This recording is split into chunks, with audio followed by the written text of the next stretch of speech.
Hello everyone, welcome back to DBS. And today I'm going to read to you all the changes that are going to happen on the Dark Souls Remastered release. Today the embargo was lifted and we saw a couple of videos from your favorite YouTubers showing us some gameplay and discussing what they have seen. And brief and mostly expected. I'm just going to read you the official list that was given by IGN. I'm not going to talk about the graphics because we've read that a million times and I'm sick of hearing 720 and 180p and 60 FPS. I'm bored of that. We're going to skip to the stuff that we didn't know. So, alright, online multiplayer first. I'm just going to run through these quickly and then we'll talk later.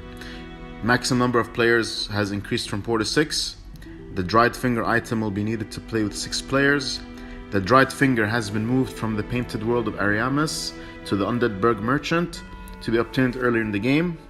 The dried finger location in the painted world has been replaced with a twin humanities item. Password matchmaking available, similar to Dark Souls 3. When a player is summoned in password matchmaking, the player level will be synced. It's now easier for friends to be matched with each other.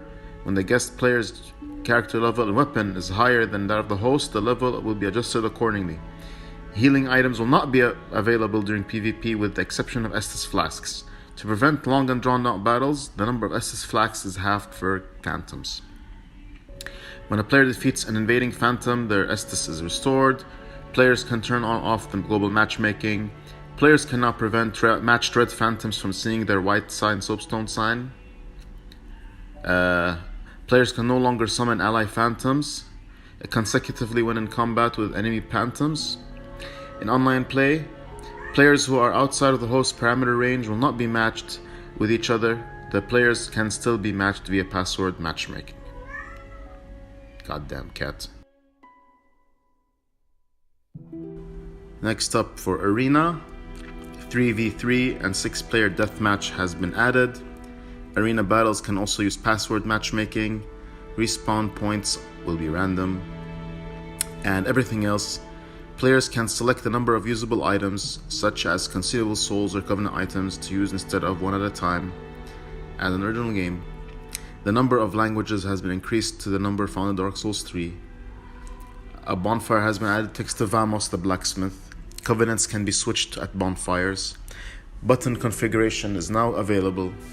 Items will not automatically be registered into item slots when picked up.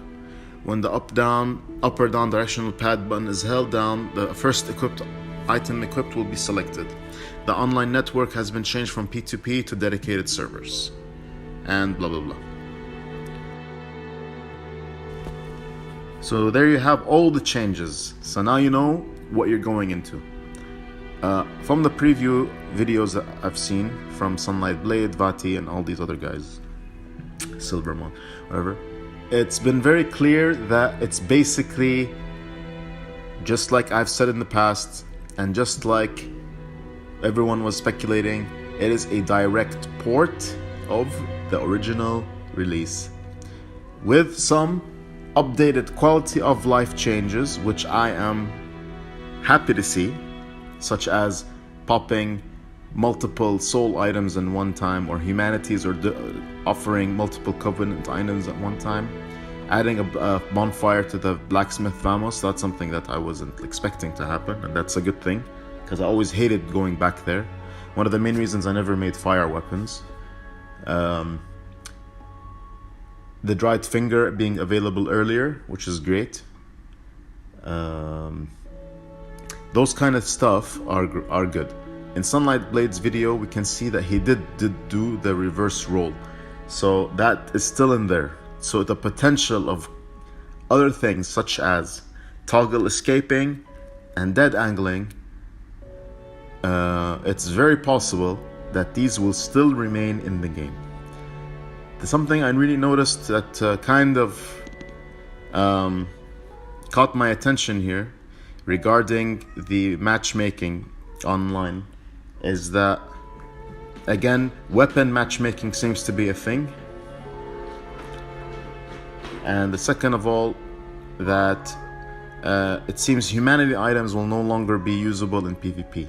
My cat is ruining my recording. I'm sorry guys if you hear this cat meowing. So that's something else we have to consider. So no more humanity popping. It seems the Dark Souls 3 system is back. How good that will be, I'm not sure. Does it mean that phantoms, even red phantoms, get to use their Estus? I don't know. So that's something. What I don't understand is players cannot prevent matched red phantoms from seeing their white sign soapstones. I don't know what that means. Maybe it was worded weirdly, but someone can try to explain that to me. The good thing is you can no longer summon ally phantoms consecutively. That's something good. Like the Dark Souls 3 things, like pushing up, down, holding it, and it comes to the first item in your slot, and not automatically putting items in your bucket. That was stupid. Every time I pick up a soul item, it's in my item list for some reason. Otherwise, graphics look acceptable. There's some minor changes, like the fires look nicer and some fog effects look nicer. There is some, it seems that they did miss some textures based on the videos I've seen and things like that. So honestly, this comes to exactly what I was expecting to happen, which is basically an enhanced port of the game. I'm not gonna go ahead and say it's remastered.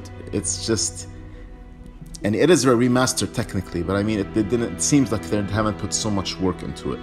From what I've seen, I could be mistaken. It doesn't matter. I'm still buying this game. We're still gonna PvP. We're still gonna make a washing pole dex build, so don't worry about that. I'm gonna miss the weapon arts, and I'm gonna miss omnidirectional rolling because it's been confirmed 4 directional rolling is still there. So anyways, we all know that I'm gonna buy this game. I know you're gonna buy this game. We're all gonna get in here and do the memes and the giant dads and all that stuff. So I'll see you in May, and yeah, that's it. Take care guys, really looking forward to it, and I'll see you next time.